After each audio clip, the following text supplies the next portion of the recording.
All right. New Jersey Soust presents 2020. Let's whine about it. This says Windows cannot find the file. Would you like some wine instead? No. You guys. All right, now we got to loosen up. Here we go now. I pointed out, or I selected a couple of wines. The reason for the Chardonnay, Pinot Noir, and the Cabernet was to give you sort of a depth and breadth of, three different very popular types of wine. Somebody asked me how come all the wines were American. So I pointed out here that in fact, two of them are Australian. So Lindemans and Yellowtail are Australian. And then I happen to like a Chardonnay from the US. So these and others, I think I might have said, those are from the US. Barefoot and Mirabeau are California Pinot Noirs, but I'm a huge fan of French Burgundy. It's just more expensive. And then our Cabernets, predominantly Cabernet, Ravenswood, and Sterling, or any Bordeaux, generally has some, some Cabernet or most Cabernet in it, maybe some Merlot or, All right, here was Maria's question. So the idea was we were sharding with Chardonnay. And there, a couple of words about it. Generally creamy in flavor, generally a little bit, negative thing would be to say it's oily, but it should kind of fill your mouth. So I think it's got a really nice flavor, makes you salivate. I'm drinking the custard. What other wine? What do you guys have? We took your advice and got the Lindemann. Lindemann. Okay. Kenwood. All right. Rich and creamy. Kenwood, nice. What was that, Luis? Rich and creamy. Rich and cream. That's the name of the wine? Yes. That's so cool. Yeah. I mean, they've gotten like crazy with the marketing. But you might get that yellow apple. You might get a pineapple-y flavor. I like the vanilla, sort of an essence of vanilla. But we're going to sort of see some things, hopefully, that'll kind of give you some ideas about smelling the wine or tasting the wine or looking at the wine. That's sort of the presentation here. And there you go. There's our agenda. So we tasted the Chardonnay. We're going to go through some tasting grids, try and throw the Pinot Noir in there, talk about does age matter, taste the cab, and then something called a blind tasting. What was that? It's a minor the wine for age. Well, that's a great question. It's supposed to be the wine though, but yes, that's why I said it that way, especially in this, in these times. Going to talk a little bit about a blind tasting and sort of as a party idea, something we've had a lot of fun with, and then buying Mo wine or Mo's favorite wines. So a couple of things. First, a little trivia. This thing is called a taste vent.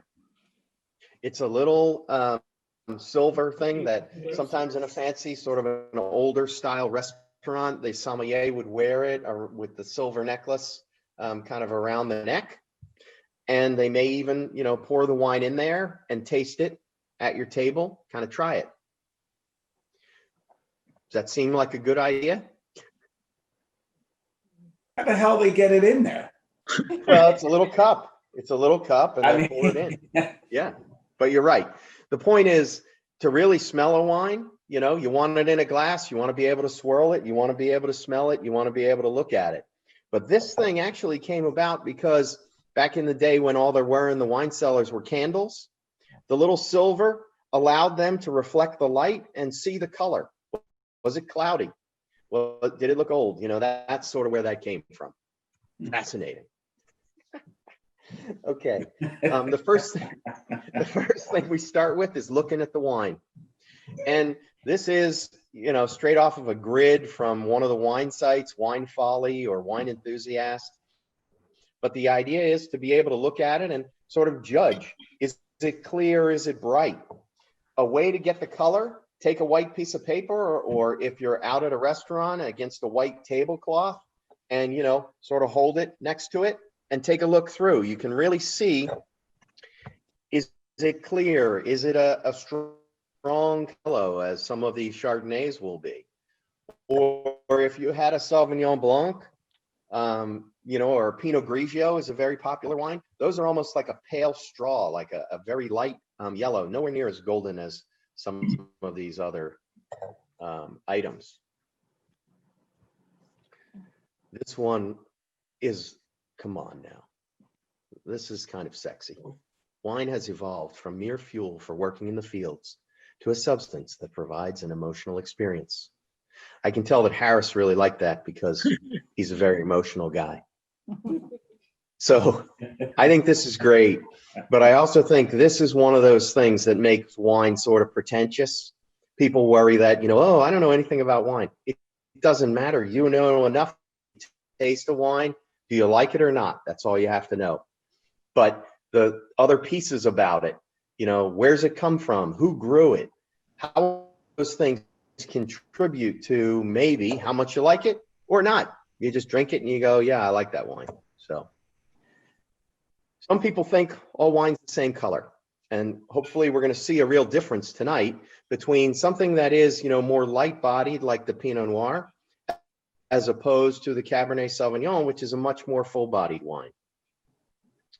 And this is a kind of a cool way then also to tell, what color are you looking at? What they've got there is either a fortune cookie or some kind of a business card or something behind it. If you hold that behind the wine and you can still read it, now if it were a red wine, it'd make more sense, but then you can sort of help you judge. Again, you're just judging the color. You're judging sort of the depth of the wine. A darker wine usually is going to be more full bodied. A lighter wine may be easier to drink or maybe more acidic. But these kinds of things are, again, to hopefully enhance our pleasure here with wine. And then the same way around white wine. The darker kind of Chardonnays, potentially more full bodied. This is on the pale side. And then wine colors over time. So my mother turned 80 5 or 6 years ago, and I had purchased a bottle of wine from 1935. Wow. I held it for about 10 years until she was 80, and then we had it. And that wine was, I would call it more brick colored.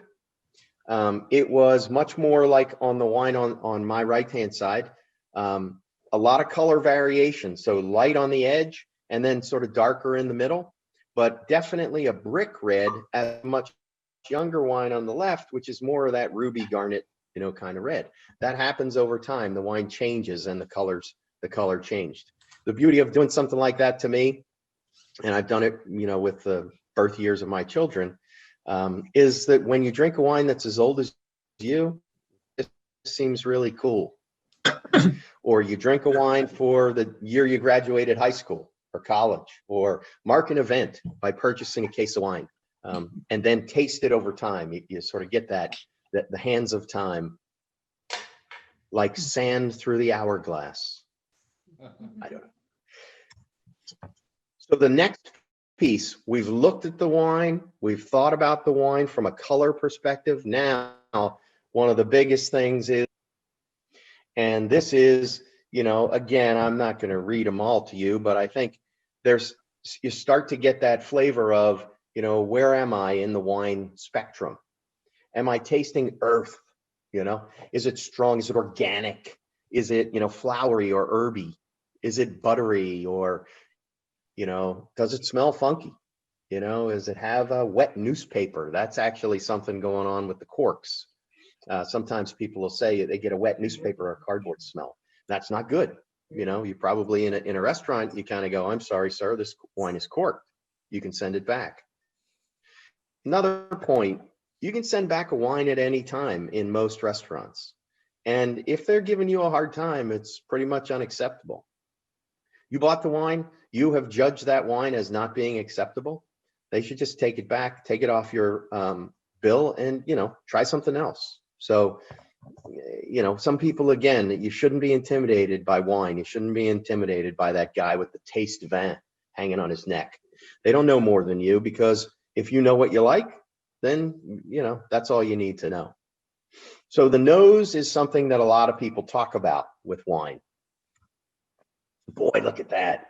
I'm on to the Pinot Noir already. Wow. See, I want us to get all the wines. I want us to get these wines in the glass. Oh, okay. So you want us, are you gonna, I didn't notice when you're gonna talk about pairing. We certainly, we can from a taste perspective. Now, here's a wine. Well, for 1 second, we can talk about the pairing, but let's do that first. The Chardonnay. So I said, what did I say, Lori? Shrimp. Yes, you did. Right. So the thing with many white wines, and again, if you like the combination, then it's fine. It's one of those things of white wine with fish and red wine with meat. It's not true. It's again, it's to your taste. But to me, something like a fish or shrimp kind of brings out the acid, brings out the butteriness of a Chardonnay. So if you take a little bite of shrimp and then a little bit of wine, the question is, does that enhance the flavor of the shrimp? Do you think that it, kind of goes with it? Do you think that it brings out nuance in the shrimp? A classic combination of shrimp or lobster and Chardonnay. On the other hand, some people think, question? I was going to chicken. Would you do chicken as well?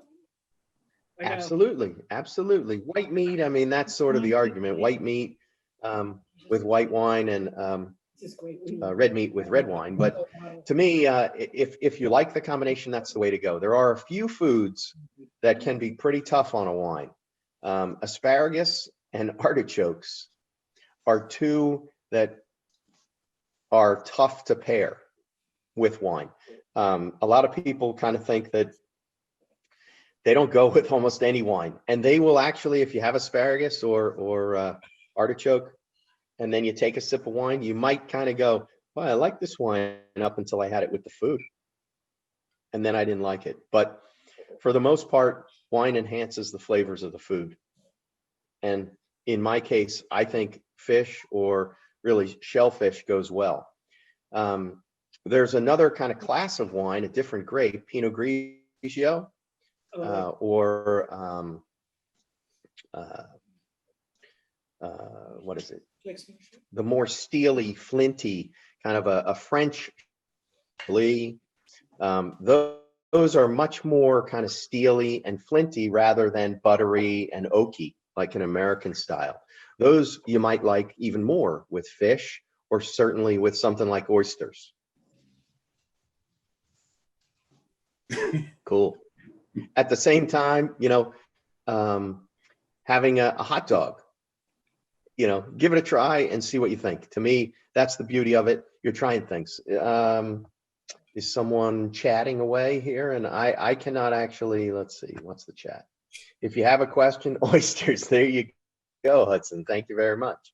You want me to definitely chat for you more so you don't have to? So, yes, I think that was an aside to me. So the oysters, that was somebody like that comment. So yes, Morris, just keep that between you and me, okay? Okay, absolutely, absolutely. Hey, baby. Okay, so this wine, this is one of those things where if you think you're a wino or a sommelier, there it is, Yellowtail. Lori said she had the Yellowtail when we were talking about this, and she loved it. Now, Yellowtail. You made fun of me. The what? You made fun of me. Well, that's what I was going to do again, Lori. No, I'm not making fun, but it's, again, one of those things of, it's like saying that you like Budweiser. Well, there's nothing wrong with liking Budweiser. Well, there's craft beer and you should try, hey, I know what I like, and I like what I like. This wine is very reasonably priced. It's Australian. It's made by the millions of bottles. Okay. You have other winemakers, they'll make 1,000 cases. That's it. These guys are making whatever, 1 million cases. I didn't look it up, but so a wine that is very prolific or that is inexpensive generally means that it's made in a little bit more as a mass-produced process. Does that make it bad? No, it makes it inexpensive and potentially easy to drink, as Lori said. Even though I've been put down that it's kind of the mass produced, nothing special, if you don't have a very sophisticated palate. That's not, we didn't say that, Lori. No. It's mass produced. It's inexpensive. But if you like it, your palate's totally fine. Don't let anybody give you guff. And we bought it again. This wine also, you liked it again? This wine also has a unique closure mechanism where we don't actually need any of these goofy tools, right? We just need to open it. So Morris, why is it so inexpensive? Actually corks, it's because they're probably farming it over a broad area. They are farming it probably more automatically or machinery than picking the grapes by hand, certainly.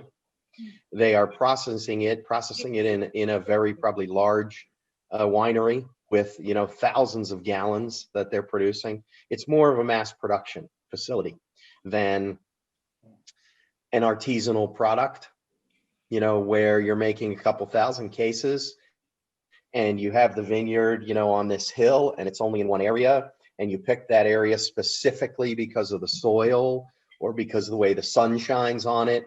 This wine is probably out in a valley and, who knows how many hundreds of acres they're making. So, but it doesn't, to me, it doesn't make the wine bad.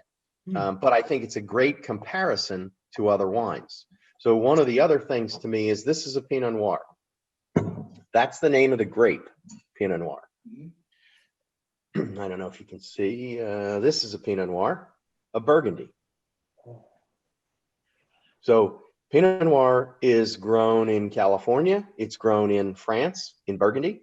It's obviously grown in Australia. It's grown in Chile. It's grown in Argentina. It's actually grown in Long Island, New York. It's grown in a lot of different, maybe in Minnesota.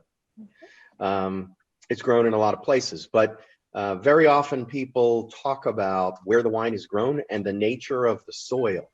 This is where it gets in the esoteric. So, in Burgundy, people say that the terroir, the dirt, the terroir, see, I'm a sommelier, so le terroir, le raisin, le soleil. All right, was that as good as the oysters? Fantastic. Très magnifique. They're très magnifique. So Pinot Noir, I'm going to pour it.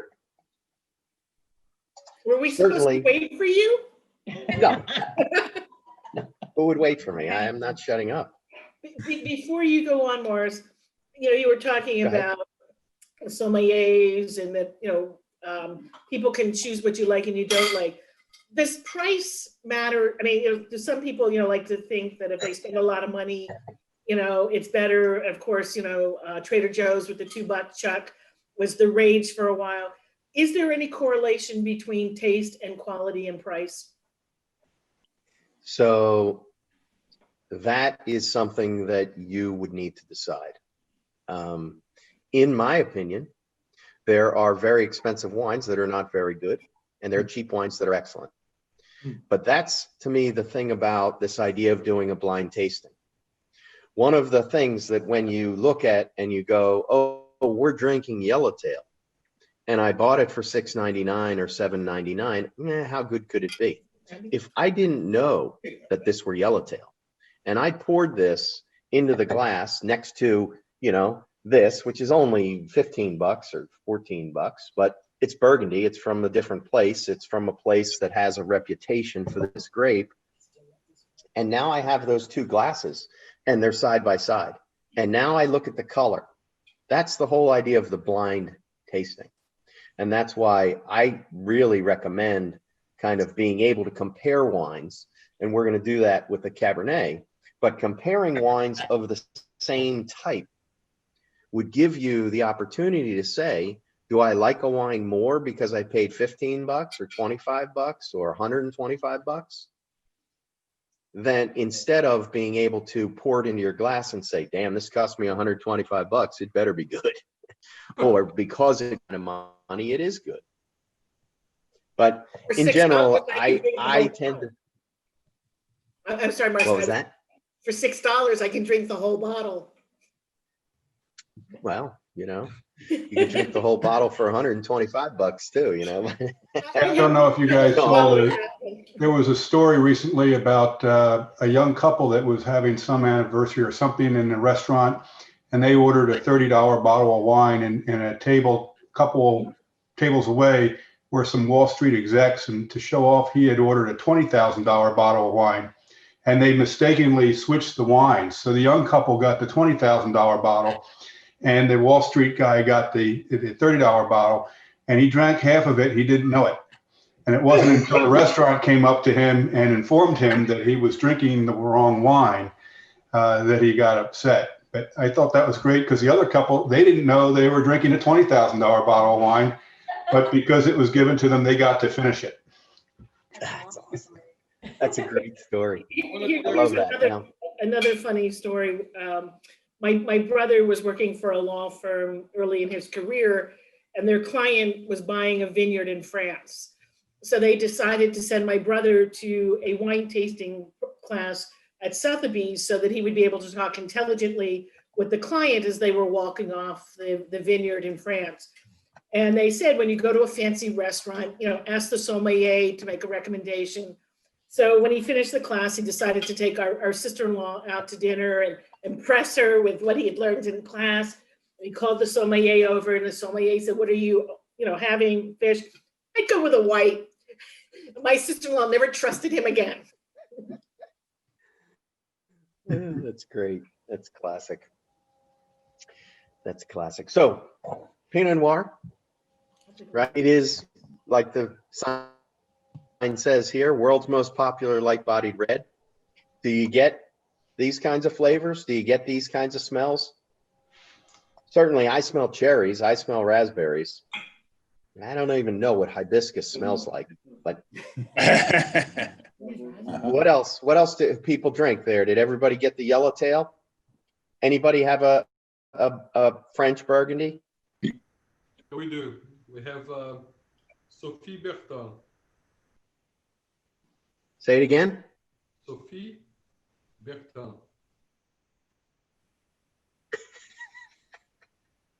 Sophie, I can't quite hear it or tell what you're saying. Here, can you see it? Wow. Maybe. looks like Sort of, a yeah. cigar. Where's that from? That's from Burgundy. Is it California? No. From where? Burgundy. This is a Burgundy. French one. Okay. Yep. Very cool. So the thing with Burgundy. Says France Oh, on wow, David. it. De Carcassonne. I don't know what that is. Carcassonne, very cool. Carcassonne is a fortress down in sort of the middle of France, sort of the southern in the middle.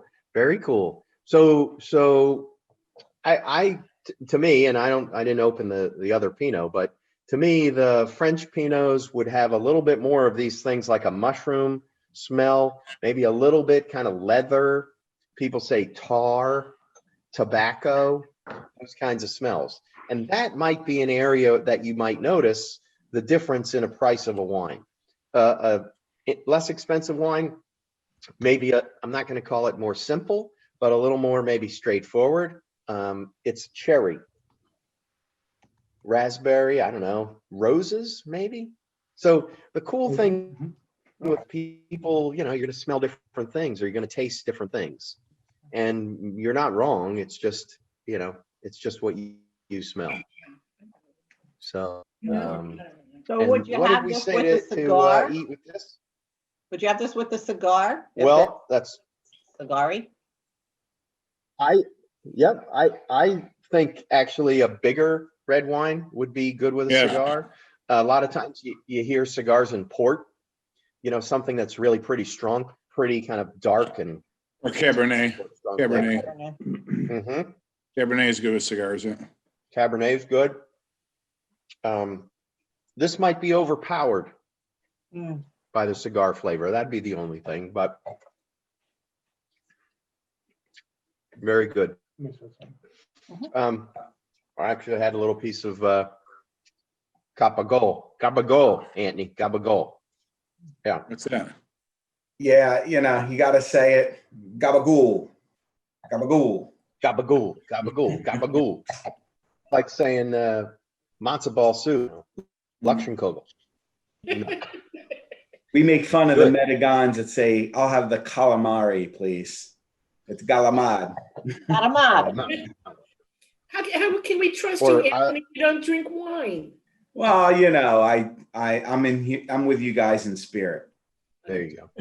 If you have a good spirit, we'll take it. He's the designated driver. Yes. Or Capicola. How about Capicola? Oh my. Gabagol. Capicola. Gabagol. Gabagol. I I think- just want to say y'all are fun. I'm from Reading, but can you tell I'm not really from Reading? I'm from Texas. Kind of. We're in Texas. Actually the Woodlands, which is north of Houston. Woodlands, I know that. Yeah. My relatives there, yeah. I Yeah. spent 12 years in Austin. My sister spent 20 years in Austin. Well, I went to UT, so I love Austin, but I've been in Pennsylvania for 5 years and we love it up here. We really do. We like Texas. We love it up here. But I think I want to just, I joined Beacon recently and I think I'm going to hang out with the New Jersey crowd. South Jersey. South Jersey crowd. Well, just great, so Anne. you know, when you look at your calendar, we are planning that once a quarter, we will have a night of inebriation. Unfortunately for Georgine, who's one of our members, she has become allergic to wine. So for February, we're going to be looking at other alternatives for those who can't drink wine but want to share in the enjoyment of a glass with friends. Scots. Scots. Very nice. Very nice. I am a big fan of, any wine and cheese. I said brie with this wine. I think it makes the cheese taste creamier. It also kind of cuts the fat to the cheese, which means you can eat more cheese. I mean, so nothing better than that. It is, folks say it is a good idea to eat a little bit of a piece of bread, cracker in between if you're going to switch to a different wine. Cleanse your palate is what the winos would say. So we were on the nose. What were we on? The nose? Well, I was going to say, Morris, that some people actually, when they taste it, will spit it out. I think also, don't some people use coffee beans in between? I have not heard of that. That would seem kind of strong, but it could be. That keeps them awake, maybe. Well, if you're buying perfume, every time you go to sniff a different perfume, you smell coffee beans in between. So it probably does work with wine. Oh, okay, cool. I like that. And David has suggested that Multicana Fruitsas are great go-to reds. I have to agree, that's one of my favorites. Very cool. Excellent.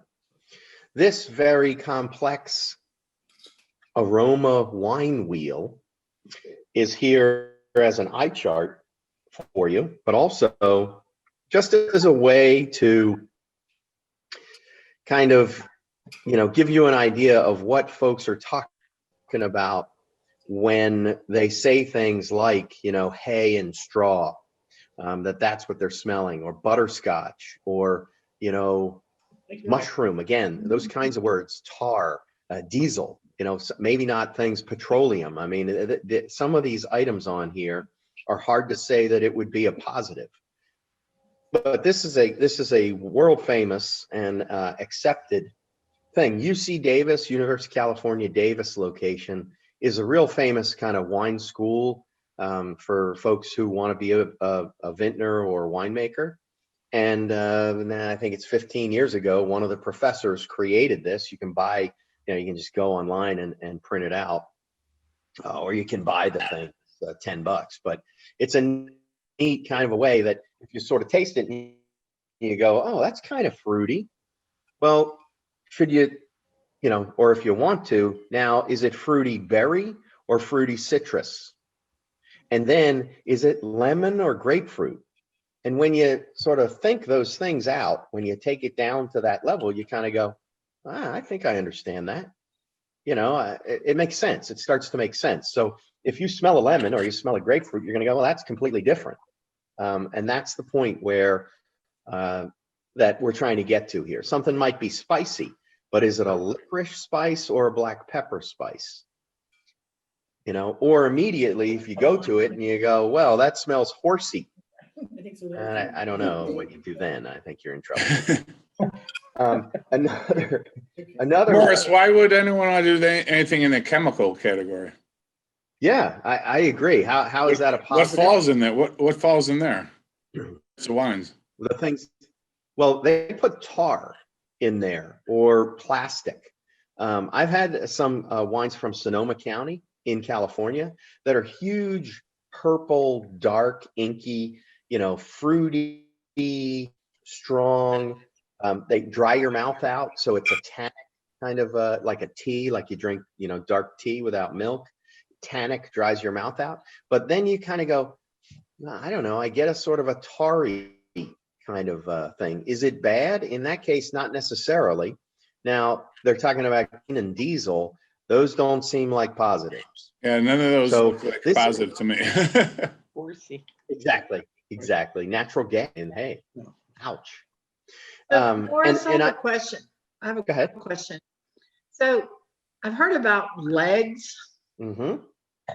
So Great. how important is it to have legs on the wine? Well, legs. Eggs. So legs are if you swirl the wine in the glass, or if you tilt the glass and then bring it back. If the wine has enough either residual sugar, or if it's a sort of an oily, viscous, usually coming again from that extract from the grape that gives it a bigger flavor, then you will start to see, you probably can't see it on my glass, but you see it on your own. After a few seconds, often you will start to see these little icicles kind of come down. A real big wine or a highly alcoholic wine will have more of these kinds of icicles, or legs. They call them legs.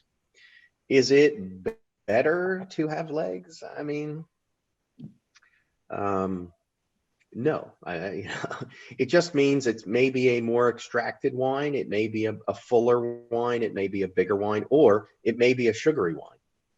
So if you did that with like a Sauterne or a sweet, if you did it with Mad Dog 2020, you would see a lot of legs. You'd see a lot of that because of the sugar.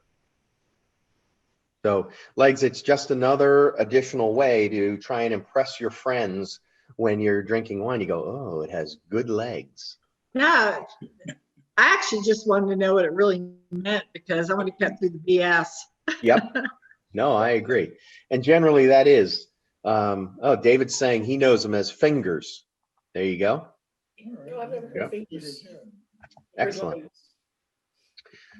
So we were on the nose, and certainly the wine wheel is a way to, either learn about it or better understand what other folks are saying. But boy, the most important thing you would think, we went with the eyes, we went with the nose, finally, the mouth. These kinds of things. Is it sweet? What's the body? What's the acidity? Do I taste alcohol? Do I feel it burning in my stomach?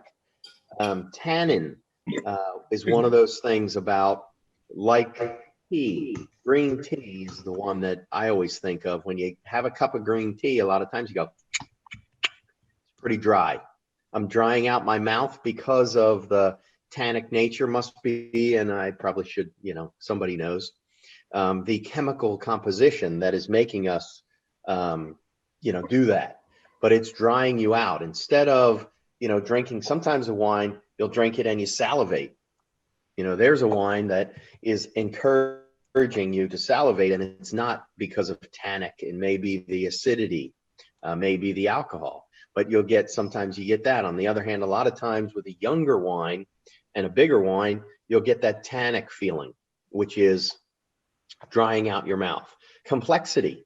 I mean, there's a great one for complexity. Now, does a Coke taste more complex than a Pepsi? No. Some people probably taste the difference. Does a Coke taste more complex than a Fever Tree tonic water? You know, one of the fancier, you know, kind of craft sodas. Again, it's up to you. And that's the whole point to me, is that you try different wines, you put them head to head, and you start to understand. Okay. Like, for example, people say, would you say that this wine is more complex than the Chardonnay? I think so, don't you? Yeah. Yes. Yes. Yes? You'd say the Yes. Pinot is more complex? Yes. Okay. You're totally entitled to your opinion, even if it's wrong. Just remember, Morris, payback's a bitch. I'm kidding. The other way to say that is, I would agree with you if you were right. I do. I think the Chardonnay is more complex, but it depends on how dark it is. I mean, if it's real light. So can you give me the operational definition of complex again, just so I understand it? You know, what is it? I think complexity is, does it change? So that's the other thing, right? People, you see these wine guys or wine ladies, and they taste it.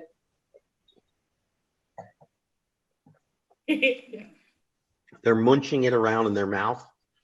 You know, they're putting it on different, oh, here we go. Oops. They're putting it on different areas of their tongue. The other thing you see people do is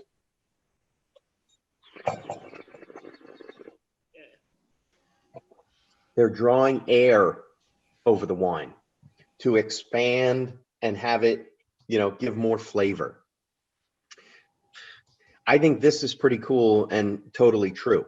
We taste sweet things in the front of the tongue and bitter things in the back. Excuse me. It's just, you know, hey, this is science here. I'm talking science. So your salt and your acids, here's where they are. To get the full flavor and to try to understand, is this wine sweet or is it bitter? You need to sort of try and maybe not swirl it around that way, but you want to get it around on your tongue. You want to kind of try and get all of your taste buds. Let me ask a question to the crowd. Who has more taste buds, or are they the same on their tongue, a man or a woman? Everybody knows women have more of everything that's important. Good one. Your wife told me. Here, here. You're right. You're totally right. Women have much better taste capabilities than men. It's proven. I mean, that's one of those things. They have more taste buds, and generally they're tasting things, you know, that I don't know, that men are just not able to taste, or they're able to discern nuance amongst those tastes. But I think that's something where the complexity is partially around, is it both sweet and bitter? Is it just one dimensional? When I drink it, is it just, well, that's grapey? And I think that's a bit of a challenge around when you're trying wine. Do you try and get that nuance? Do you sort of take it to that next step? Hey, if you're watching the Eagles, well, if you're watching the Eagles, you're probably drinking bourbon. You can't drink enough. Yeah, you want to be drunk. You want to be asleep.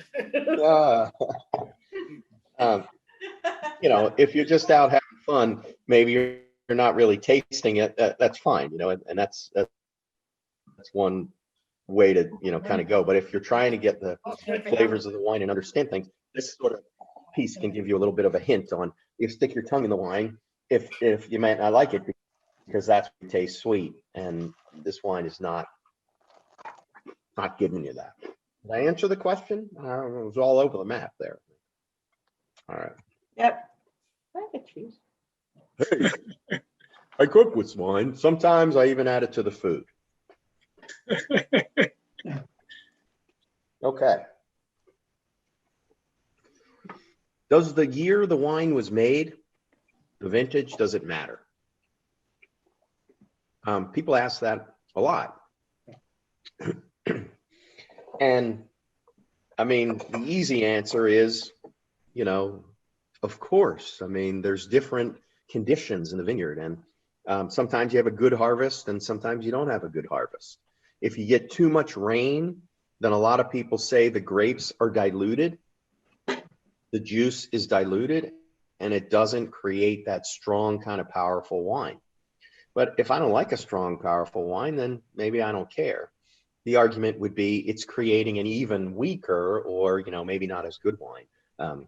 If there's rain, if there's a frost in the spring, you know, these are esoteric things, but grapevines bud, they produce little flowers in the spring. Those flowers, I don't know exactly, but those flowers turn into grapes somehow. It's magic. But if you get hail or if you get a frost, they could die.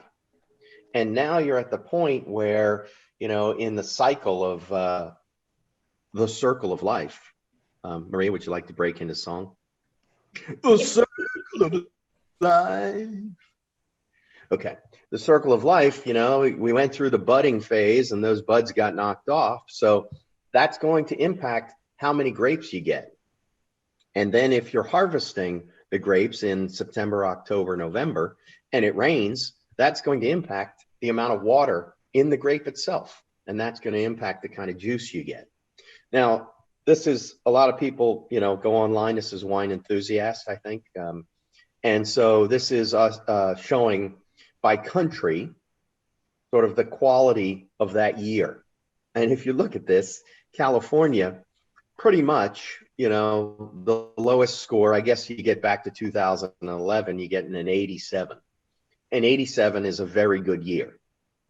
But for the most part in California, where what? The sun always shines, the people are beautiful, and someday they'll have an earthquake. It's wonderful weather, and there's always good grapes, so there's always good wine. The other thing that a vintage chart can show you is these pieces around when is it ready to drink. So age matters from the perspective of when is a wine potentially at its peak. Some people say,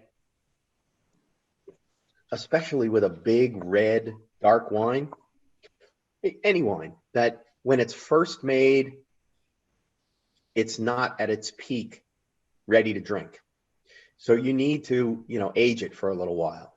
A lot of vineyards will not release wine until they feel that it's either ready to drink or close to it.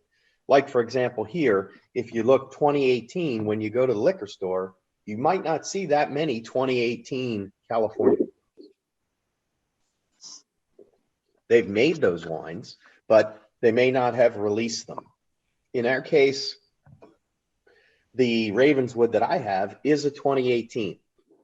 That's another indication or another piece around the cost of wine and the age of the wine. If I'm a vintner, I'm a winemaker, and I believe my wine is worth more money, and that's because it's got more extract, it's got more flavor, it's got more oomph, more pizzazz, whatever to it, and that takes time. It takes time in the barrel. It takes time for that wine to age to the point where I believe that it's ready to be released. And sometimes if you get a wine that's a little bit cheaper, it's because it's a little bit newer. They're not necessarily going into that kind of a, you know, nuance. But this also shows us that they're saying that 2011s may be past their peak. Another kind of tasting to do that's fascinating is what they call a vertical. So a vertical would be wines from the same maker over a number of years. So for example, if you could find Cabernet from 2010 and then, now let's go 2009 and 2013 and 2016 and try those together, you start to get to that even more nuanced expression of the wine around what's the difference in years. It's just another kind of a thing. Let me show you in Italy. there's a little more variation, right? So 2017 and 18 in these two, Tuscany and Piedmont were considered, not quite as good as some of the past years. So the year, at least according to the people who rate wines, the vintage does matter. And it's funny because in this case, if I go up here, you see that 2014, 2013, 2012 for Cabernet, Zinfandel, they're saying those are ready to drink. The 2014, 2012s in Italy, they're, for the most part, they're saying, and I'm looking at red wine. Red wine generally ages better than white wine. They're saying those are not even ready to drink yet. So it's an interesting kind of a piece. Something like Chianti, and I'm sure we all drink, a new Chianti, a nice inexpensive Chianti with a hamburger or pasta. In these people's opinion, you'd have to get one from before 2012. I doubt we'd be able to find one at the liquor store, but it's an interesting piece. And then the other one is in France. So I sort of picked those three countries. In France, the last few years have been phenomenal. When you get back to, 2013, maybe they didn't produce, some of the people didn't like that wine. But in France, they're even going back to 2010. They're saying those are not potentially ready to drink yet. And then this is the other thing about vintage charts to me is that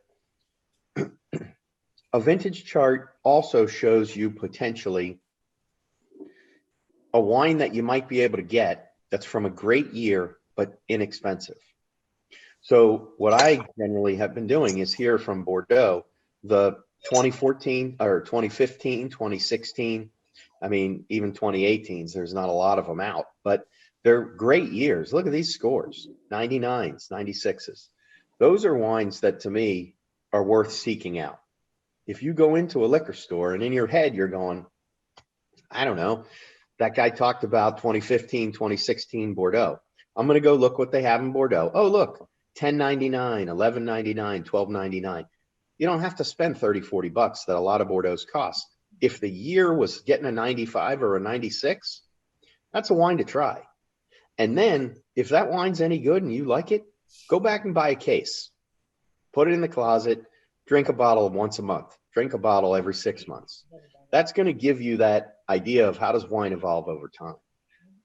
So I think these kinds of charts are interesting because to me, it gives you that sort of leg up to say, damn, look at France these last 4 years. If I go into a liquor store, or I look at a list in a restaurant, I'm not picking a 2013, but 2014 on, I can't go wrong.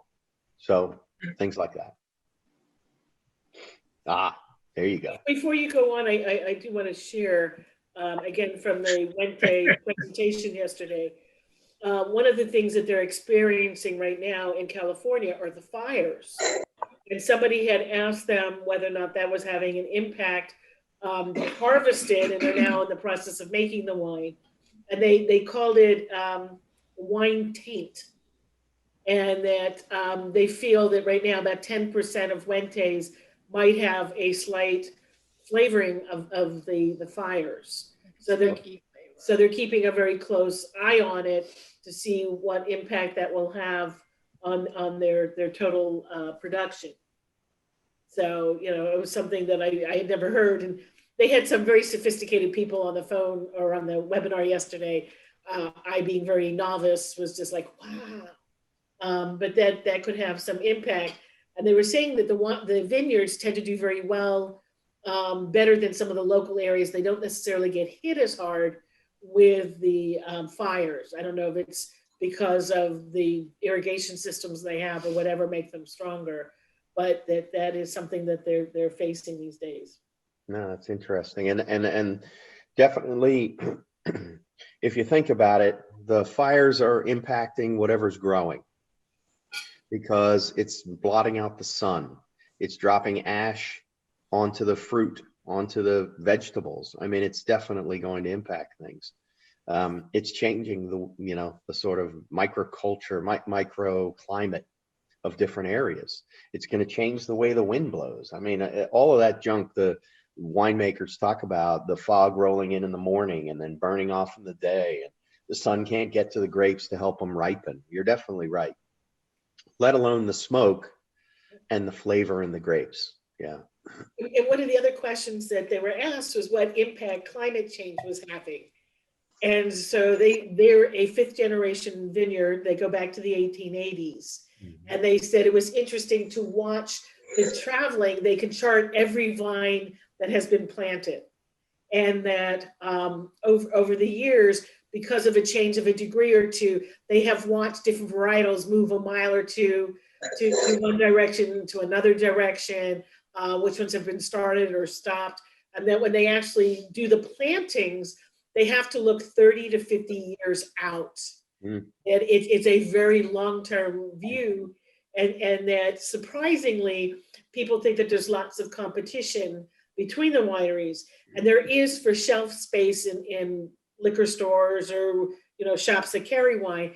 But when it's on the agricultural side, they actually work very hand in hand with each other, with a focus on best practices, what has worked, what has not worked, sustainability, whether they till or not till, the stuff they grow in between that helps to keep the land safe. I don't know all the terms. I have to go back to my notes, but it was certainly a different picture than I had expected. No, it's true. It's very interesting. There's a couple questions in the chat. Will you explain the difference between Merlot and Bordeaux? So Bordeaux is the region, right? Bordeaux is made up of, this is one of these things that I should know, but I'm going to call them 5 or 6 counties. So I don't know, within Bordeaux, if you've heard of Saint-Emilion, Saint-Emilion, or Pauillac, or the Haut-Médoc, or Margaux, those are like counties within Bordeaux. In one of them, Saint-Emilion, they make red wine predominantly from Merlot. Merlot is a grape variety, like Pinot Noir, like Chardonnay, like Cabernet. Merlot tends to be more of a silky red, obviously red and dark, but not as tannic, not as drying, not as powerful, not as high in alcohol. So Merlot is a grape that's used in blending, and most of Bordeaux is a blend. They make of Cabernet, Merlot, a couple other grapes, Petit Verdot, 1 or 2 others. But so Merlot is a grape like Cabernet. Bordeaux is a region, and within Saint-Emilion, one region within Bordeaux, their wines are 80-90% Merlot. Hope that answers it, Anne. Can you also share what it means when Thank you. is estate bottled? I think estate bottled means that it's on their own vineyard. They own the vineyard, and they make the wine, as opposed to buying the grapes from somewhere else. So, and I think it's mostly an American term. In Bordeaux, I'm not sure you'd necessarily see it, but I'm pretty sure that's right. Bruce, why are you not mentioning or discussing blush wines? That's a pretty good question there, Bruce. That's very manly of you to bring up blush wines. I think, and actually one of my favorite wines is a blush wine. So blush wines are, or a rosé wine, are generally made from, not always, but generally made from dark grapes, where you crush the grape and the juice is almost white. It's got a slight red to it. Most of the color of red wine comes from the time that the juice spends with the skins of the grapes. So if you take a bunch of dark grapes and you squeeze them, even, table grapes, you'll see that juice is pretty darn white. Now, what happens with the Pinot Noir or Cabernet or Merlot is they leave the crushed skins in with the fermenting wine. And fermenting wine basically takes the sugar in the grapes and turns it into alcohol, because the yeast eats the sugar and poops out alcohol. So blush wine can come from very high quality grapes, but they're not leaving the skins on, or the wine on the skins for very long. And so that tends to make it a lighter color. You know, blush wine, white Zinfandel is a great place for folks to start. I know a lot of beer fans who that was their entree to wine. And after a little while, they kind of go, well, this is okay. It's just not as good as it was a couple years ago. Let me try something red, you know, and boom, they're hooked, you know, they're a wino. So I don't think there's anything really wrong with it. Anne also asks, does it matter if white wine is aged? That's a cool question, because generally white wine is drunk in the first couple, should be consumed in the first couple of years. Generally, there are some white wines that will age. I mean, sherry is one of those. It's a fortified wine. So, but there's, you know, sherry from Thomas Jefferson's time. But white wine generally is consumed somewhat young. I find it fascinating too, in my house or my wine cellar, that I have some older whites, and it definitely changes more than a red wine will. It becomes a little bit more maybe vinegary, you know, not to the point where it's bad, where you but you can definitely tell a white wine that's kind of older. You may like that flavor, but generally a couple years, 3-4 years, if you go to the liquor store and you're seeing a 2012 or something like that, you might decide it's too old. So, okay, here we were talking about wines and you know, the vintage, the connoisseur on a budget. We have a lovely Tuesday vintage for $1.50. All right, Cabernet. You guys already opened your Cabernet, maybe, but Yep, we're gonna go there. if you have, Oh, okay. that's cool. Are we seeing what? There's a question for the crowd. What's the difference to you from the Cabernet versus the Pinot Noir? All right. Day and night. Day and night. What, Christy, what Cabernet are you guys drinking? It's right there. I thought it was in here. I can't hear you. Perel. I didn't hear it. Chateau Pierrel. Chateau Pirel. Oh, a Bordeaux? Sterling. You went French all the way? Well, I love French. You can have more. Can I ask? You can have more. French I just French. thought it's number 3. Is it, Louise, does it say if it's a Bordeaux Superior or Saint-Emilion or the Bordeaux Superior. Bordeaux Superior? What year? 2016. 2016. So Oh, you're smiling. Is that a good year, Morris? Great year. Yeah. 2016. It's a great year. We saw that on the vintage chart. Cool. So Cabernet, right away, when I poured it in the glass, I went, oh, purple wine. Oh yeah, look at that. That's There. cool. Looks good. Very good. Can I ask how much you paid for that? Not a whole lot of money. I think it was like $20, $30. Okay. More All than- right. Well, that's a little more than the yellowtail. Yeah, a little more. I hear you, Morris. Same with the Burgundy. I mean, that we got was the Pinot was about the same price. Okay. Also Okay. very good Pinot. Right, with the roast I'm not a Pinot person, so I I have plenty more roast. yeah, you know, Bordeaux and Riojas, and so it's this is a nice one. Good.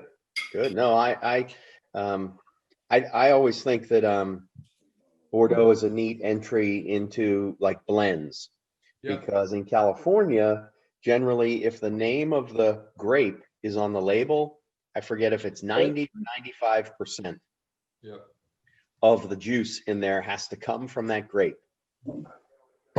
In Bordeaux, generally, not always, but a lot of times they won't even tell you the blend of grapes. So it's just an interesting thing. Gwen says, if you have white wines that are more than 6 years old, should I presume they will be yucky? I think it depends, potentially where they're from. And where they've been. Not to be a snob, but maybe even how much you paid for them, what grape it is. But yucky or not, I would say that it's definitely worth tasting. Because what you will learn is, quite honestly, oh, I had a Pinot Grigio and I tasted it 6 years old. That's too old, in your opinion. A Chardonnay might not be too old. Certainly, there's other places in the world that make white wine that can age for 6 years without any problem. So I think it kind of depends. So Gwen has an ulterior motive for asking, Morris. Gwen has quite an extensive collection that she and I have been collecting when we lived in Austin. We were friends with a wine shop, so we used to take their suggestions. She's going to be moving from Minnesota to New York the end of December. And I think what she's trying to figure out is which ones are worth paying for to move from Minnesota to New York. If they're going to taste terrible, is it worth the investment to move them? Well, I'm, if you write them down and send them to me in an email, I'd give you my opinion. Depending on the wine, the maker, the Chardonnay, the grape. But in general, it depends how much wine you have. But like I said before, the beauty sometimes of wine is to buy a case of wine and then taste it over time. So in this case, if you have a few bottles of one kind, obviously try one. If you don't like it, give the rest away to somebody you don't like. So now I'll be careful when you give me a wine as a present, Morris. I'll know how much you like me by how much I enjoy the wine. And whether I drink it with you or not. Now I know. I'm going to have a discussion with your wife. Sure. What do you want to ask? We have a question for you, Morris. Sure. I have a friend of mine. Can you hear? I have a friend of mine that's a big wine fan, and she'll spend a lot of money for white wine.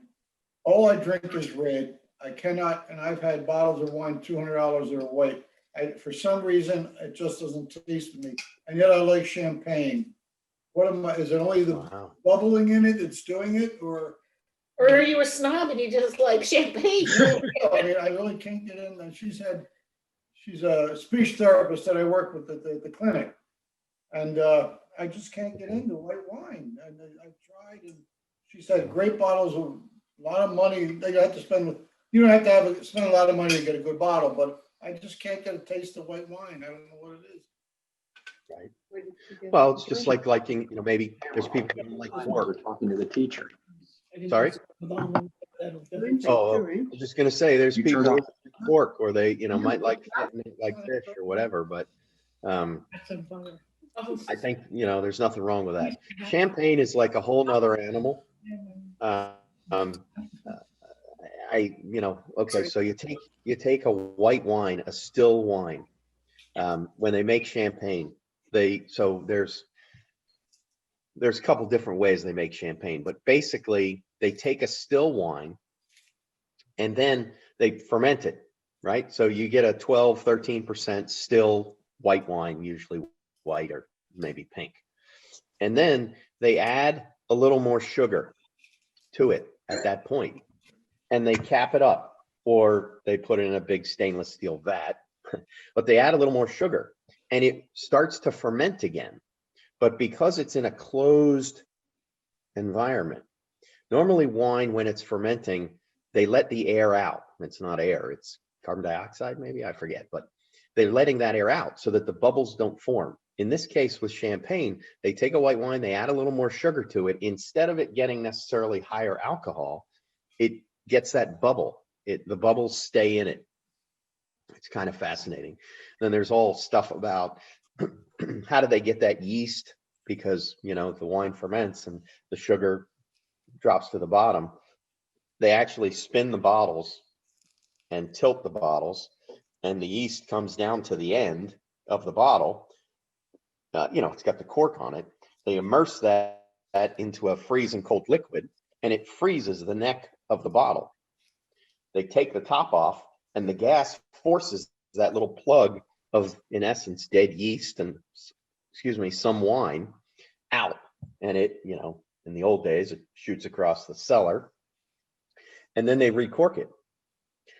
And it's champagne. It's kind of a fascinating thing. But anyway, Is there that's another taste. Is there a white wine, Morris, that you think John might prefer? That would be, you know, kind of get him to appreciate a white wine, knowing he likes the champagne and he prefers reds. Is there one that you might suggest? I mean, probably your friend has probably introduced you to some high-end Chardonnays, I would think. But you're gonna have to like, I didn't have the Lindemans, but that buttery, sort of mouth coating, some people call it oily. That's what a more expensive kind of, you know, classic, bigger Chardonnay. It's going to be more flavorful. It's going to change more in your mouth. It's going to change in the glass. I happen to like those. Or later on, there's a little page that I have about different kinds of wine. And one is called a Gewürztraminer, which is from the Alsace region, Alsace, in the between the border of France and Germany. That's very, very unique. And so that one might be worth sort of seeking out. Gewürztraminer, Gew. I don't know. You'll see it later on my list, but I think that's that one is great with Asian food. There it is. Yep. Spot on. Another one is the Riesling. Riesling is a sweet wine, a white wine. I really am not a fan, but actually in Germany you can get a dry Riesling, and a dry Riesling white wine, in my opinion, would probably meet somebody who doesn't like white wines, their taste, in my opinion. That's possible. And, you know, maybe it's the sort of dryness or the acidity that you like in a champagne. So that's another thing with champagne is there's sort of, I don't know, 5 different categories of champagne. Funnily or humorously, the champagne that's labeled extra dry is actually the sweetest. Those zany French. You got extra dry, dry, brut, and extra brut. Brut, other than being a fantastic men's fragrance from the 70s. I remember that. So do I. Go name it. Definitely. Oh, there you go. Louise likes it. No, I did That's like the it thing. when I was young. That's the great thing about Beacon is when you make these jokes, everyone understands, or almost everyone understands. That's great. I mean, I was Zoe likes brut. Mad Dog was still like manufactured, because that's like such a, you know, 80s thing. Oh, 80s. Okay, now that was a 7 for me, but yes, I'm with you. Yes, Mad Dog is still in production. It's actually one of the largest selling wines because it's dirt cheap and it's high alcohol. So unfortunately, Wine?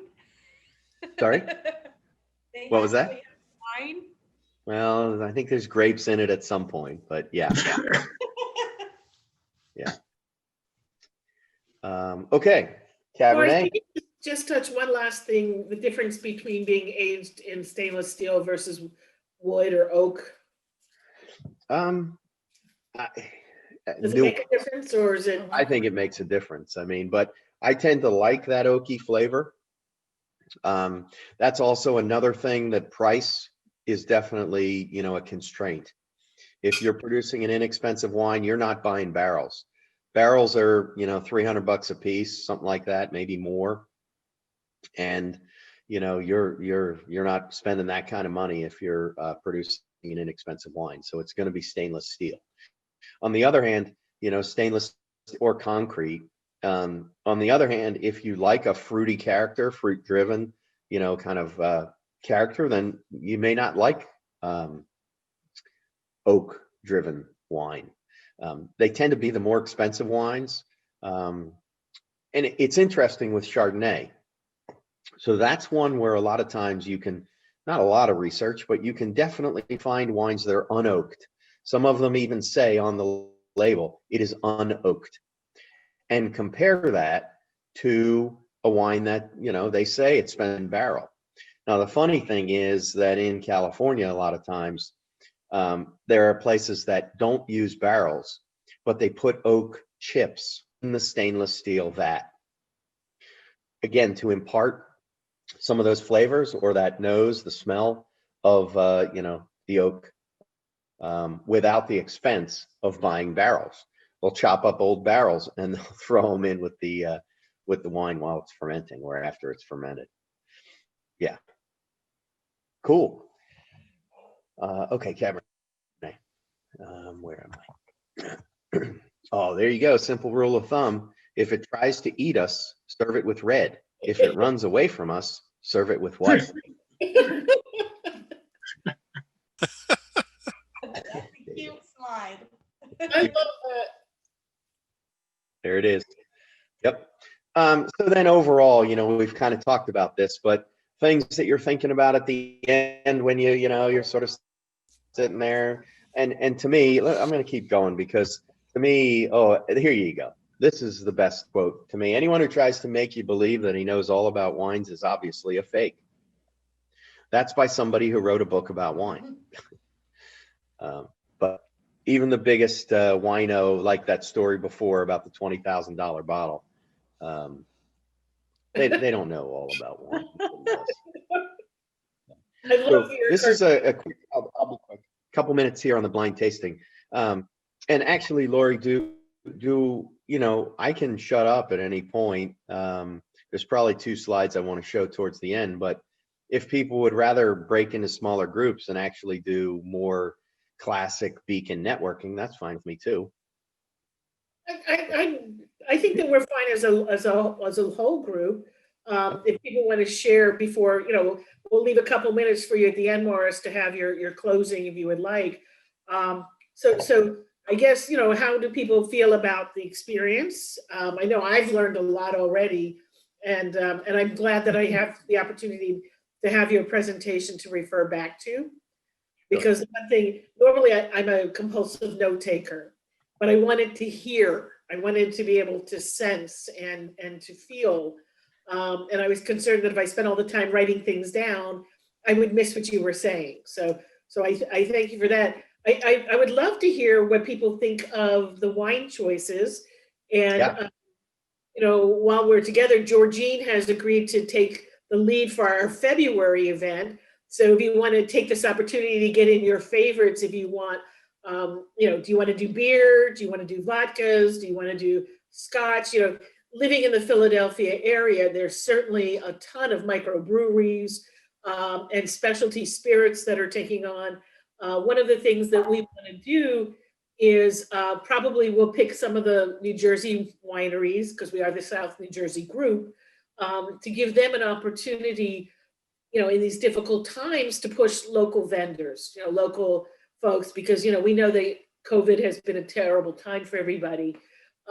So tell us what you're thinking. Did you like this evening? What would you like more of? What kind of spirits would you like next time? How did you feel about the 3 choices? I'd be curious to know what people favored. I know I have, I like 2 out of 3. I'm curious to know how everybody else feels. So don't be shy, please. I really enjoy the event. I think it's really great. It's good to interact with people on a different level, rather than your traditional network. I think the progression of the wines was really perfect because you start with something, a little bit complex, white, quote unquote lighter, and then you go to a Pinot, which is a relatively light, and then you end up with a Robusto, a beautiful wine, in my opinion. And so I really enjoyed it, and I think that so Morris made it interesting, and I think your facilitation, Lori, also kept it, very, very lively. So I really appreciate it. My recommendation would be for the next event, possibly to try bourbons, rye and different things, and because there's a lot to be learned there as well. And you don't have to buy a big bottle of bourbon. You can buy something smaller and just try, and it'll be really fun in a group as well to do it. So just a thought. Okay. Unfortunately, I gotta go to a Boy Scout meeting. I'm still here. Yeah, but Right, excellent. And she will represent, I'm the fun one. I had a blast. Thank you so much, Maurice. And thank you, Lori. Thank you, everyone. Yeah. Thank you very much. We appreciate you joining with us. Yep. And So we love the I reiterate what Luis said. See you, Luis. I reiterate what he said, because I think I'm tired of, I'm getting to the point where I'm a little tired of the usual networking. And this was very different. It was fun. We got to eat, we got to drink. I learned a lot about wines. And it was very informal, and I'm really enjoying it. And I like the choices you made in the wines because they weren't really expensive. So if you didn't like them, you're not buying a $50, $60 bottle of wine. Anyway, great job. I learned a lot. I'm really enjoying it. I think my guest is too. Great event. Thank you. Okay. And I don't care what you do next time. I'll be there, whatever we're drinking. Which one like best? Thank you, Maria. I really appreciate it because one of the other things that we wanted to focus on was the ability that, if you were to go out for a wine tasting, to pay for formal wines and to have a formal sommelier and to have a formal dinner can run anywhere from $35 on up. We've heard of groups that are doing it as fundraisers, $60, $150. And we wanted to be very sensitive to the fact that for a lot of people, either they're not fully working because of their consultant, their clients have been, shut down, or businesses that are fighting for survival.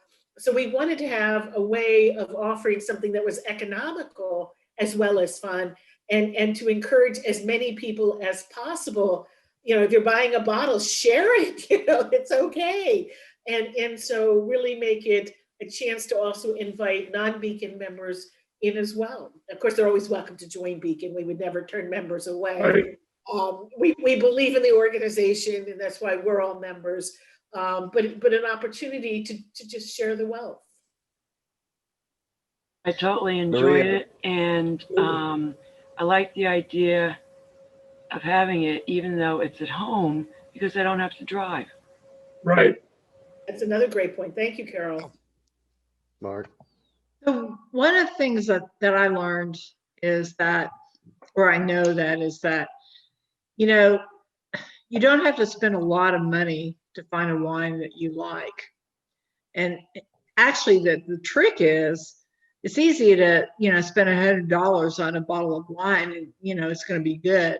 It is to find those wines that are less than $30 that are just awesome. And that's the challenge, and I think it's fun with Morris that, we learned, hey, this is how, you kind of understand why you like something and why you don't. My wife and I are big fans of the Northern Italian reds. And we have found that we can get a bottle of a Montepulciano or a Barbera or even a Nero d'Avola between $10 and $15. Yeah. You don't have to spend an arm and a leg to do that. Yep. Cool. Morris, great job. Great job. Did I not know how to pick the right sommelier to kick us off? Yes, you do. I want to just give you this idea. I'll be quick, but the idea of the blind tasting, it's basically, like we said, no preconceived ideas. Decide what you like, not what you've read about. You need some friends over. Buy a couple wines, put them in a paper bag, each one of them a different bag, and number them. And then give everybody, in this case, 3 glasses. And now you're going to basically pour them out to the crowd. And you hand people a sheet like this, and you go through it. And you taste the first one, you start talking about it, all the stuff that we've done. It's a great, kind of time. and you put in numbers. Wine number one, I like the eyes, or just put in overall. This wine was my favorite. It's not wine number one. This number two wine was the least favorite. That's, last place, number 4. You rate the wine. The idea is that you rate the wine. Here it is, the words. Oh, I'll give you that in a second. The scoring. Then you write down what everybody scored the wine. Okay? So I guess I get up to wine number 6, but you write down what people said, and then you figure out what's the average. What wine as a group did we like the best? And then you unveil it. And it's amazing, the stuff that you see. You put a $25 wine, you put a $3 wine, you put a $15 wine. When people don't know what the wine is, who made it, how much they paid, they're going to let their taste buds, their nose, whatever, their eyes, that's going to be how you decide. And you come up with, as a group, what was our favorite wine? And then who was the person who had the standard deviation? It's not that hard to figure out, but it's the person who said, this is the ranking of the group. And that person has the best palate. That person interpreted the wines in the way that everyone agreed these were the best. That's the best taster in the room. So if 3 people, everyone each, 3 couples or whatever, 3 people, each one of them brought a wine, but he gets bragging rights. My wine's better than yours, and I paid $7.99. Bragging rights. Somebody also then goes, I have the best palate. So it's interesting. That blind tasting to me is very cool. One little trivia. I think the dog might have had too much wine. Why in a cork service? Why do they hand you? There's Christina. Why do they hand you the cork? You go to a restaurant, they open it, then they hand you the cork. Some people, they say you should sniff the cork. I've heard the pros and cons. To me, the sort of shape, is it crumbly? Is it old? Is it moldy from the perspective of how was the wine stored if it's a little bit older? But really the reason that they do it is because in olden days, wines often did not have a label.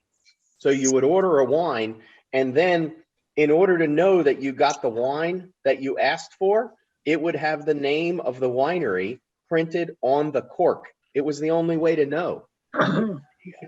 So pretty interesting. That's great. Morris, wonderful, fantastic job. Thank you so much. 2 questions for you, though. Yes, sir. One, what's the healthiest wine? And number 2, when are we going to meet at Di Lorenzo's? I love it. What is the healthiest wine? I would say 1.5 to 2 glasses a day of any wine. It doesn't matter white or red. So I'm with you. The red wine and the French, whatever it was called, or the 60 minutes had the French paradox, where those folks in France, they eat the most fat, they smoke cigarettes, but they drink the most wine and they live the longest. That's where all that stuff came from. I think it's called PHENOLIC compounds. And there's more of that in red grapes than there is in white grapes.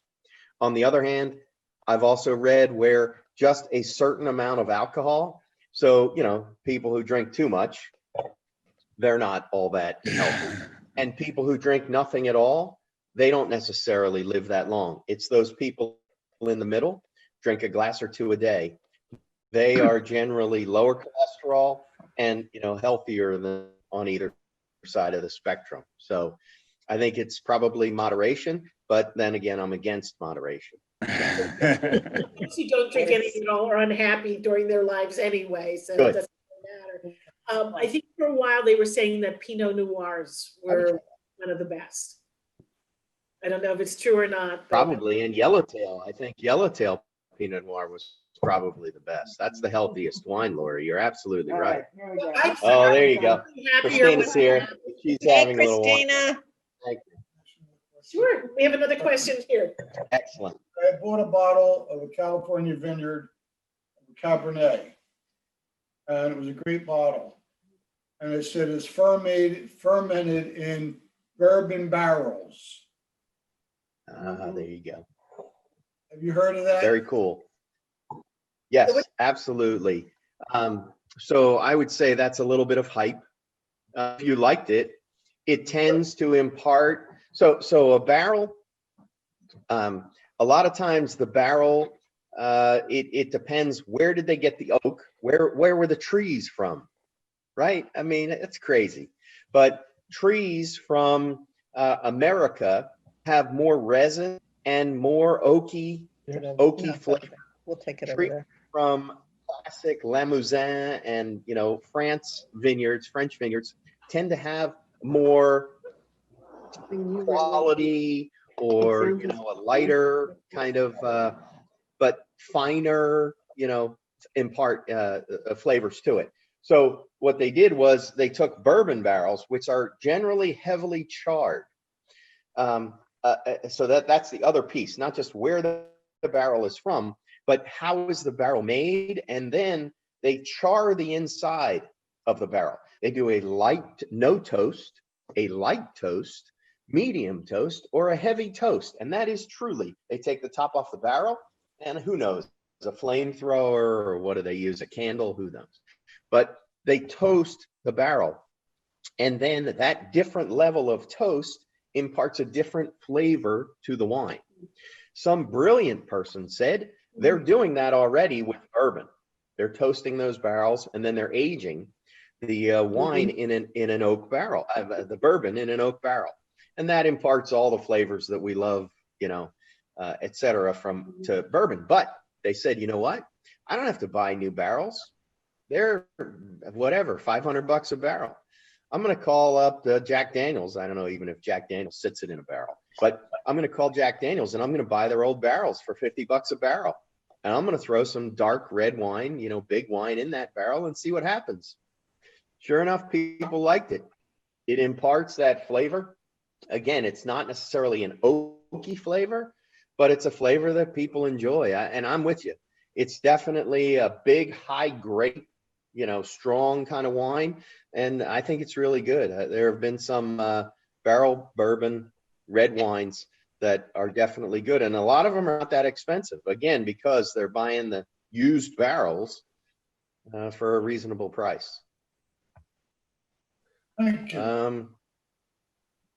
So, how do you get a wine cellar, right? How do I get wine? I buy wine and then I drink it, and I don't remember what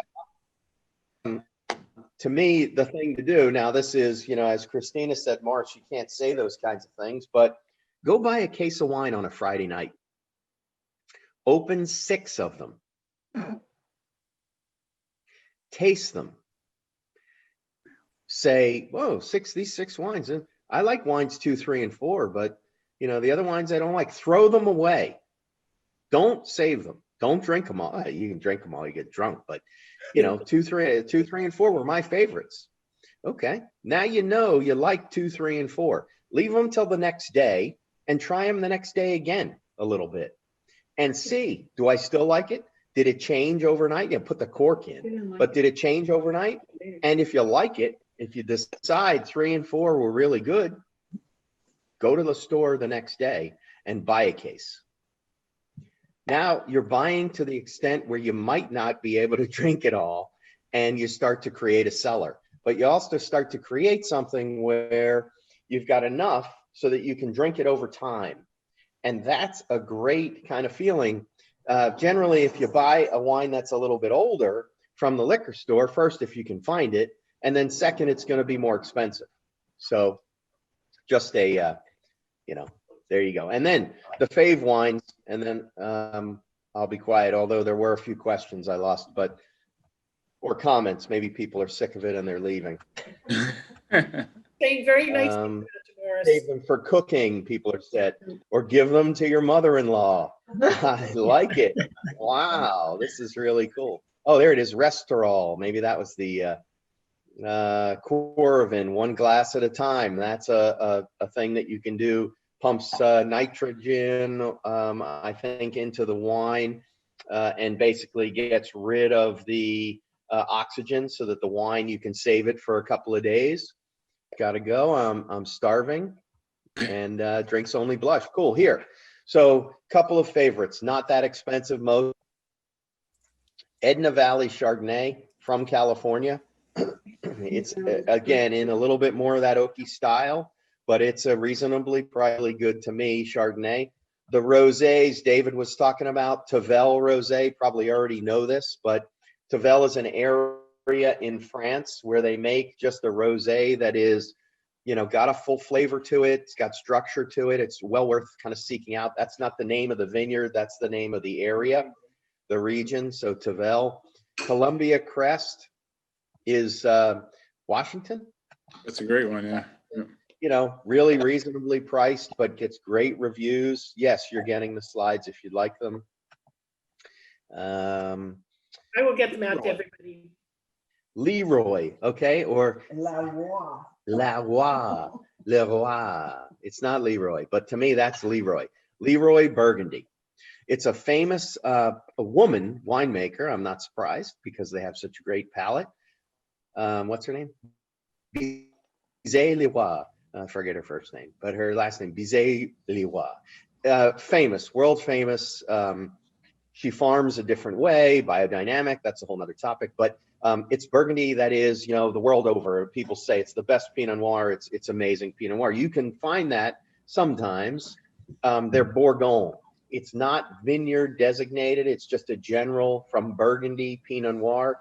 It's really well worth seeking out and can be found for 15, 20 bucks. You start to get that sort of leather and cigar box and, you know, cedar and all this cool. Tenuta Carpazzo, Italian. Brunello di Montalcino, you know, pretty expensive, or they're Sangiovese. But Tenuta Carpazzo is a great maker there in Italy. If you're in Pennsylvania, Chateau Simard is a Bordeaux winery that does not release wines until they believe they're ready to drink, which is pretty cool. So like their current wine, look at Tim. Tim's finishing the bottle. I love it. Chateau Simard in Pennsylvania, a lot of times you can find that in a state store. They'll have a 2010 or a 2005 for 20 bucks. 20, just an opportunity to try something that's got age, but still got structure and is all great. There you go with the Bordeaux's. We saw these vintages got 95, 99 points. I mean, come on. As Christy and Louise they're sucking down the 2016. And you can get them for 10 bucks. There she is. You can get them for 15 bucks. Excuse me, well worth trying. And there's a great blind tasting. Buy 3 of them from any of these vintages, any of these years. Put them in paper bags. You know, go sit on a street corner in Philly and give them a try.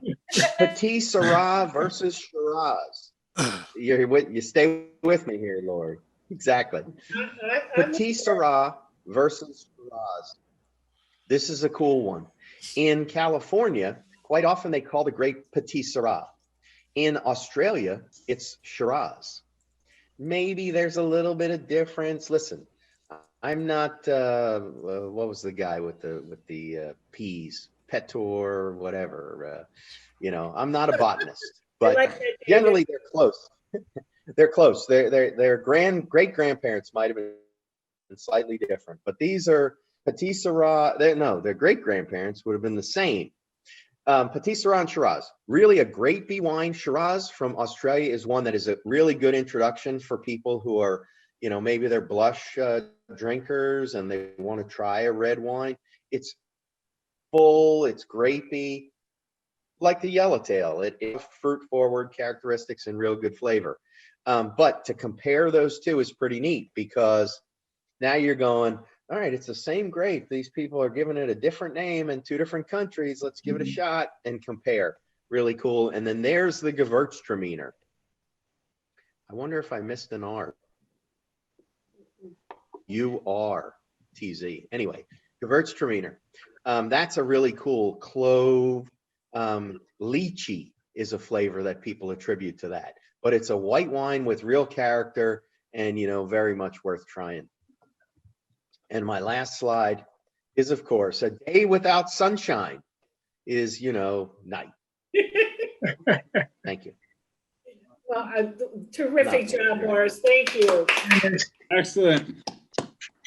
And I do like David, in case people are not watching the chat. You want to say it out loud, David? What's that? What you put in your notes. Jason. Hey, Shiraz, Shiraz. I like it, David. I like it.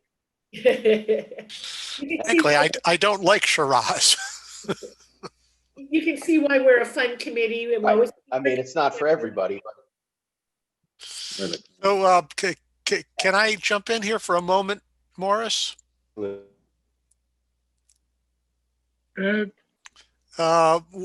you're buying your wine, if you're buying from a place like Moore Brothers, listen to what they tell you. We bought a bottle once. Awesome. They said, let this breathe for at least 45 minutes and don't drink it without eating food. Well, of course, we ignored that.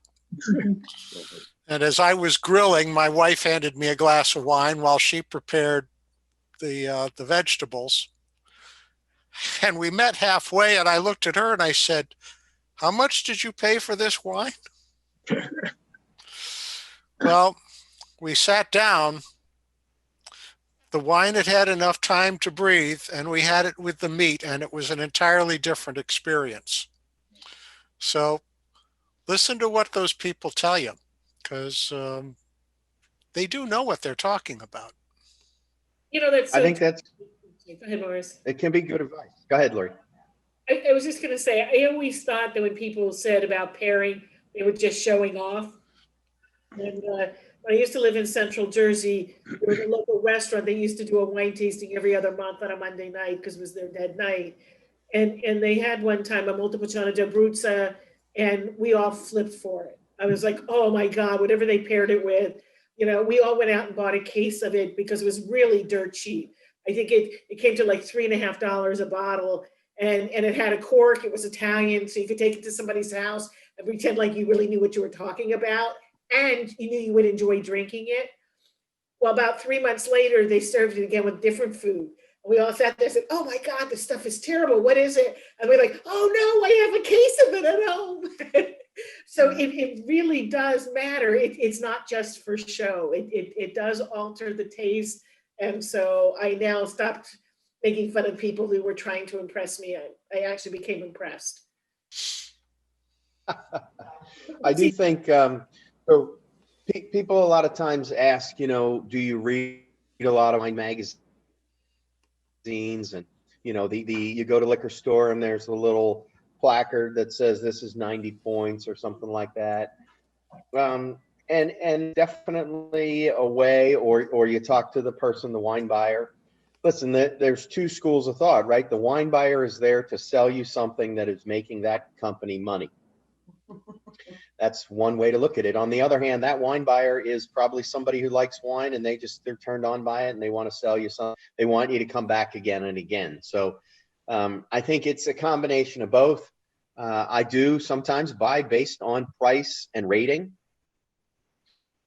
So there's nothing wrong with seeing that a wine got 90 points and it's $7.99. I'm going to try it. So, you know, but again, to me, it's your palate. It's your life. You know, you should be enjoying it. So drink what you like and don't listen to anybody else. Morris, do you use the Vivino app or some app when you're rating your wines? It's a good question. Did we lose you? Can you hear me? Yes. I can hear you. Yeah. Okay. Good. Yeah, Vivino's cool because Vivino is you can take a picture in the liquor store, and if you're getting the internet, that's all right. You're getting the internet in the liquor store, you can actually see the price, an average price and a rating by other people who have rated it, or maybe some experts who have rated it in Vivino. I think it's pretty cool. It's definitely a good tool. The other one to me that I use all the time is something called winesearcher.com. Winesearcher.com is, sorry? That's a good one. That's a good one because Wine Searcher, basically you put in the name of the vineyard, name of the wine, whatever, the winemaker, and it comes up with wines maybe in your area if you want, or America or worldwide, and it gives you, some prices. And it gives you some ratings and stuff like that and things you can click on to get more information. But to me, that's a cool way to see. And I use that for Yellowtail. Was it available in PA? Was it available here? How much should I pay for it? I'm not picking on Yellowtail, but to me, that was a good way. It's always a good way. I get a couple of different emails from liquor stores that are saying, we've got a great sale. This is really, it's the deal of the century. So you look it up in Wine Searcher and you go, I can get that cheaper at Total Wine, So I think that's, a couple of good apps. There's another one called, is it cellarmaster.com, that if you start to collect some wine, you can put those wines into that kind of a database and it'll sort of help you.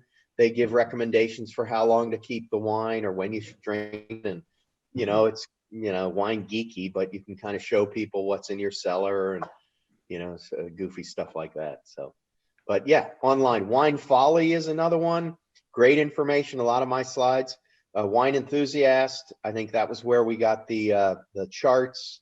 Wine Spectator. It's the People magazine of wine.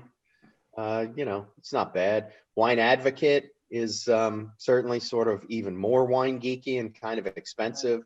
That's the famous one. Robert Parker was sort of a person. We got advice from the crowd. Is to try wines from areas that you haven't tried. Did you hear that? Try wines from areas where you haven't tried them before. Thanks, Chris. A lot of times they will be cheaper, if they're sort of off the beaten path. Or, hey, it's a way to find out. If you don't drink Italian wine, try a few, man. You'll end up going to Italy. So in 2022. Or 3, yeah. So speaking of Italian, am I the only one that remembers when we were really young that we used to use Chianti bottles and put a candle in them for candle holders? Sure. More wax on the sides. Yes. Bottle of red, bottle of wine. Perhaps I'll have a bottle of rosé. I do want you to know, Morris, I did wear a yellow shirt for Yellowtail. Oh, there you go. Oh my goodness. Good one, Lord. Morris, We're bringing the Yellowtail to your house, Lori. So Hey, I will have a party as soon as we can. I love it. there you go. So Any other questions? How's everybody doing? So we're at 7:56. So we have 4 minutes left. Any last questions for Morris before we all feel good for the rest of the evening? Yes. So I'm curious, which wine did you like best? Anybody want to? Yeah, go ahead. Anybody? Chardonnay. Yeah, Chardonnay. Do you like that one best? Yep. Bordeaux. What was that? The Bordeaux. Tim? Cabernet. You open the camera? No. Anybody else? B-side Pinot Noir. Oh, that's gotten some good reviews. I read something about that recently. B-side. It's so good. Really? Very cool. What was it again, please? Can you repeat? B-side Pinot Noir.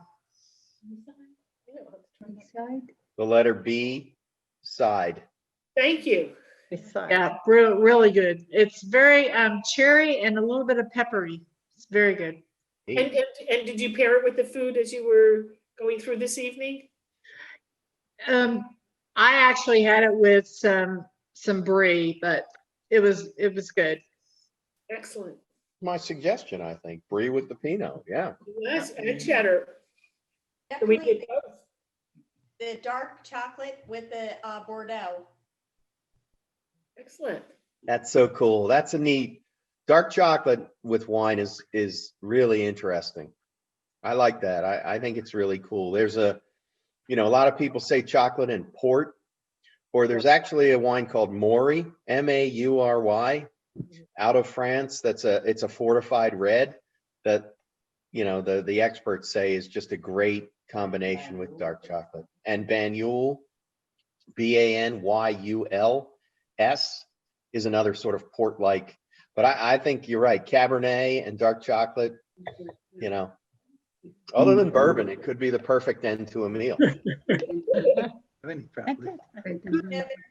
winemaker named Mark Harold, and he's in California, and he's an advisor to most of the California wineries.